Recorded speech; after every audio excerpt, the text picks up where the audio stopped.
Students, आपने देखा होगा कि हम डेली बेसिस में जब हम कैलकुलेशंस करते हैं मैथ्स में, तो बहुत सारी बिग प्रॉब्लम हमारे साथ आती हैं। बहुत सारे नंबर्स ऐसे होते हैं जो बहुत ज़्यादा लार्ज होते हैं, तो उन लार्ज नंबर्स को हम ना तो अच्छे से रीड कर पाते हैं, ना अंडरस्टैंड कर पाते हैं, और दूसरे नंबर के साथ उनको कंपेयर भी नहीं कर पाते। तो इस प्रॉब्लम को सॉल्व करने के लिए हमारे पास क्या है, एक्सपोनेंट्स एंड पावर। तो हमारा टुडे टॉपिक क्या है, exponents and power. Welcome back to my channel, your study guide, and my today topic is related to math and for class 7, and my topic name is, you already know, exponents and power. Let's start my topic. Firstly, what is the exponents or exponential forms? Exponents or exponential form. When a number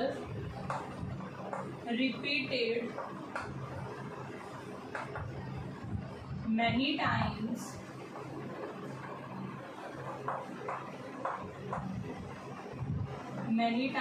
then we show or write in a short form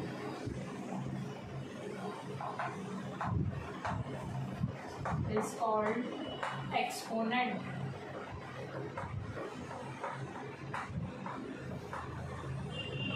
For example, like हमारे पास क्या है, 5 है। अब 5 मैंने क्या बोला, when A number repeated many times. अब ये नंबर बहुत बार रिपीट हो रहा है मल्टीप्लिकेशन में, 1 2 3 4 5 कितनी बार भी रिपीट हो रहा है। मैं यहाँ पर 5 टाइम ले रही हूँ, तो मैं इसको या तो इस तरह से लिखूँ। अब इस तरह से लिखूँगी तो मुझे बार बार इसको ये बोलना पड़ेगा, 5 × 5 तो मैं इसको कंसाइज करके कैसे लिख सकती हूँ, 5 की power 4, 5 is raised power to 4, sorry 5 raised power to 5। Okay, तो ये क्या है, इसकी एक्सपोनेंट। ये क्या है, एक्सपोनेंट। मतलब किसी भी नंबर का जब वो नंबर बार बार रिपीट होता है, तो वो कितनी बार रिपीट हो रहा है उस नंबर को उसके एक्सपोनेंट बोलते हैं। और ये पूरा मतलब ये दोनों 5 को मिला के मेरी क्या होगी, एक्सपोनेंशियल फॉर्म।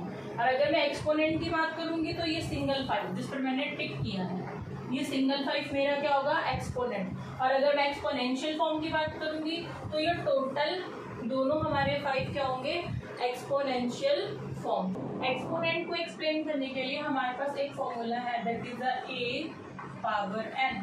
अब इसको क्या बोलेंगे, a क्या है हमारा base and n is exponent. और ये पूरा हमारा क्या है, एक्सपोनेंशियल फॉर्म।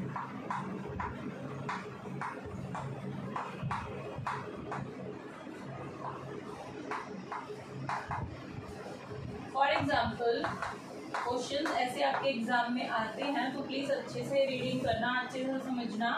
जैसे मैंने a के प्लेस पर ले लिया 2 और एक्सपोनेंट के प्लेस पे ले लिया मैंने 4, कुछ भी ले सकते हैं आप नंबर। तो ये मेरा क्या है, 2 की पावर 4, या तो इसको ये बोलो 2 की पावर 4, या 2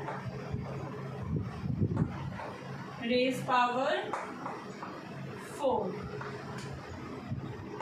ये बोल सकते हैं। तो यहाँ पर इसका मतलब क्या है, 2 रेज की पावर 4 का मतलब 2 मल्टीप्लाई 2 मल्टीप्लाई 2 मल्टीप्लाई 2। क्यों 2 को 4 टाइम क्यों बोला है, क्योंकि 2 की पावर 4। कहीं आप लोग कहाँ पर मिस्टेक करते हो, आप सीधा इसको 2 को 4 से मल्टीप्लाई कर देते हो, 2 को 4 से मल्टीप्लाई कर देते हो। ये मेथड हमारा रॉन्ग है, ऐसे नहीं करना। हमें 2 को 4 टाइम ऐसे एक्सपेंड करना है। Then you will write your answer, 2 2s are 4, 4 2s are 8, 8 2s are 16, and 16 is my answer. If you multiply 2 with 4, your answer is 2 4s are 8. This is a wrong. आप यहाँ पर mistakes करते हैं, तो ये आपके एग्जाम में पूछा जाएगा। फर्स्ट क्वेश्चन यही आता है कि आपको इस तरह से क्वेश्चंस देंगे और आपसे पूछेंगे एग्जामिनर की बताओ इसमें बेस कौन सा है, एक्सपोनेंट कौन सा। तो आपको सिंपली अगर आपने फॉर्मूला पढ़ा है तो आपको समझ आ जाएगा ये बेस है और ये एक्सपोनेंट है। उसके बाद आपका सेकंड क्वेश्चन जो इससे रिलेटेड आता है वो इस तरह से इस पर एक्सपेंड करना आएगा कि फाइंड द वैल्यू। मैं आपको बता देती हूँ कुछ क्वेश्चंस करके, जैसे क्वेश्चंस कर ही लेते हैं हम। फाइंड द वैल्यू ऑफ, अब वैल्यू किसी की भी पूछ सकते हैं, जैसे मैंने भी 2 की रेस पावर 4 तो करके दिखाया, 3 की रेस पावर 3 कर लेते हैं, इसकी वैल्यू फाइंड आउट करो। इस तरह से क्वेश्चन आएगा तो आपको क्या करना है, 3 की रेस पावर 3 का मीन्स क्या है, 3 मल्टीप्लाई 3 मतलब जो 3 है हमारा वो 3 टाइम्स मल्टीप्लाई होगा। Then you will multiply this numbers and find your answer. 3 3 जा 9, 9 3 जा 27 एंड 27 इज योर आंसर। ये मिस्टेक आपको नहीं करनी है। बहुत सारे बच्चे यही मिस्टेक करते हैं कि उनको पता होता है लेकिन बहुत ज़्यादा फास्टनेस में आके वो क्या करते हैं, 3 3 जा मतलब 3 को 3 से ही मल्टीप्लाई कर देते हैं। ये रॉन्ग है, ऐसे नहीं होगा। आपको 3 नंबर्स को 3 टाइम मल्टीप्लाई करना like this and you will find your answer. Next point जो आपको यहाँ पर रिमेंबर रखना है वो ये कि जो हमारा आंसर आएगा, अभी मैंने आपको पॉजिटिव वाले नंबर बताए थे कि जो हमारा आंसर आएगा वो पॉजिटिव में आएगा या नेगेटिव में। तो उसके लिए ट्रिक है, देखिए, when base is negative, when base is negative मतलब हमारा जो बेस पे नंबर है अगर वो नेगेटिव होगा तो क्या हमारा प्रोडक्ट नेगेटिव आएगा या पॉजिटिव, ये 2 कंडीशंस पे डिपेंड करता है।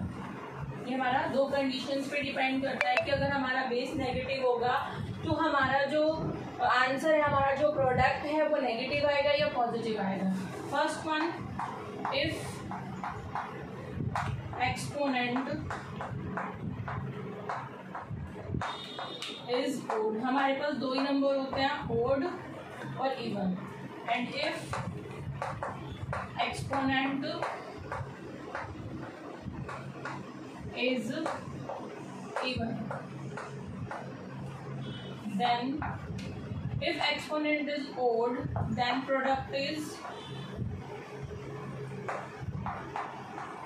negative.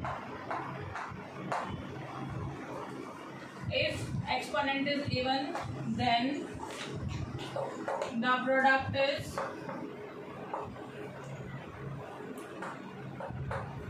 पॉजिटिव। ये 2 चीजें आपको ध्यान रखनी है। अगर आपने ये ध्यान रख ली तो आपका क्वेश्चंस रॉन्ग नहीं होंगे। अगर हमारा बेस नेगेटिव है, बेस होता है जैसे मैंने यहाँ पर लिखा 2 और यहाँ पर लिखा 4, तो ये हमारा क्या है, ये बेस है। अगर हमारा बेस नेगेटिव होगा तो आपका क्वेश्चन माइंड में आ रहा होगा, अगर हमारा बेस नेगेटिव है तो हमारा प्रोडक्ट क्या आएगा, नेगेटिव आएगा या पॉजिटिव। तो मैंने बता दिया आपको कि अगर फॉर एग्जांपल मैंने यहाँ पर नंबर लिया -2 की पावर, अब ओड नंबर लोग यहाँ पर 3 ले लिया, ओके। तो इसको मल्टीप्लाई करते हैं, 2 मल्टीप्लाई 2 मल्टीप्लाई 2, -2 लगाया मैंने क्योंकि यहाँ पर ऑलरेडी बेस के पास माइनस है और 3 हमारा ओड नंबर है। तो मेरा क्या आएगा, 2 2 जा 4, 4 2 जा 8।